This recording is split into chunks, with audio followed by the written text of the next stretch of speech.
చూడండి, క్యారెట్ వేంపుడు చేస్తున్నాను. ఇది అందరికీ నచ్చుతుంది, ముఖ్యంగా పిల్లలకి బాగా నచ్చుతుంది. ఇది అన్నంలో కూడా కలిపి పెట్టేస్తే తినేస్తారు. ఒకసారి మీరు ట్రై చేసి ఎలా వచ్చిందో మాకు చెప్పండి.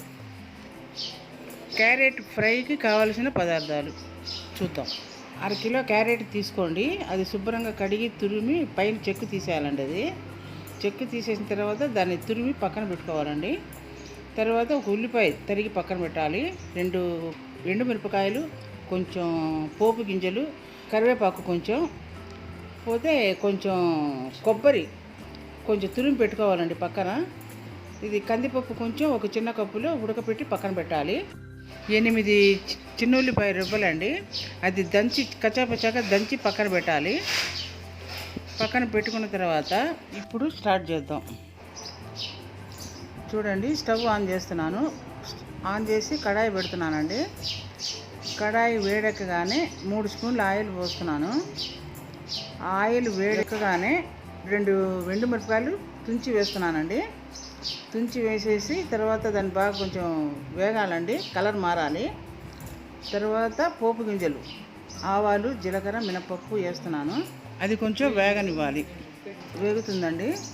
తర్వాత ఉల్లిపాయలు తరిగి ఉంచుకున్న ఉల్లిపాయల్ని వేస్తున్నాను.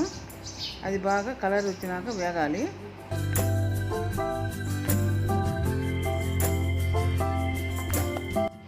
ఉల్లిపాయలు వేగుతున్నాయండి. చూడండి, వెల్లుల్లి కచ్చాపచ్చాగా దంచుకున్నాను. ఇది కూడా దాంట్లో వేసి బాగా వేయించాలండి. బాగా కలిపి వేయించుకోండి, కలర్ వచ్చేదాకా వేయించాలి.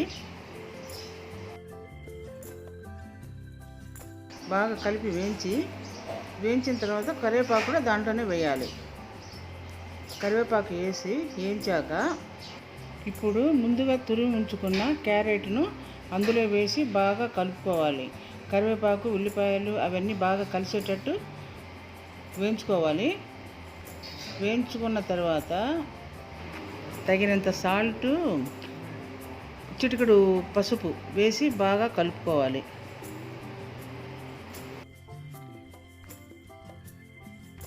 కలుపుకున్న తర్వాత 3 నిమిషాలు మూత పెట్టి సిమ్లో పెట్టండి. మూత తీసానండి. బాగా ఉడికింది, క్యారెట్ బాగా ఉడికింది. అందులో ముందుగా ఉడకబెట్టుకున్న కందిపప్పు అందులో వేస్తున్నానండి. వేసిన తర్వాత మొత్తం బాగా కలుపుకోండి. కలిపిన తర్వాత కొబ్బరి తురుము తీసి పెట్టుకున్నాం పక్కన, ఆ తురుము కూడా వేసి కలుపుకోవాలి. కలుపుకొని 1 సెకండ్ బాగా కలిపి దింపుకోవాలి. క్యారెట్ వేంపుడు రెడీ అయిందండి. ఇంకా దింపుకోవడమే. మీరు మీ ఇంట్లో ఒకసారి ట్రై చేయండి, ఎలా ఉందో మాకు చెప్పండి.